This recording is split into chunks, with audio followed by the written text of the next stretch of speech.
அப்ப வந்து நந்தி பகவான் என்ன சொல்றாரு அப்படின்னா, என்னுடைய தாய் தந்தையருக்கு சிவன் ஆசீர்வாதம் உண்டு.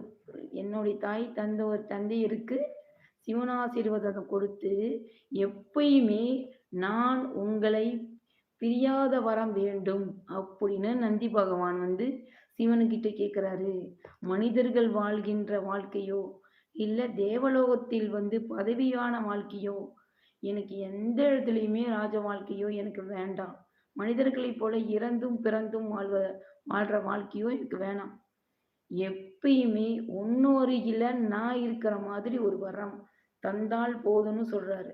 அப்ப வந்து அப்ப சிவன் என்ன பண்றாரு, என்னை முதலாக என்னை வந்து பூஜித்த உயிரினங்கள்லயே அதிகமா 7,00,00,000 தடவ என்னை கடுமையான தவத்திலிருந்து என்னை மகிழ்வித்தவன், எனக்கு அருகில் இருப்பவன் யாரு?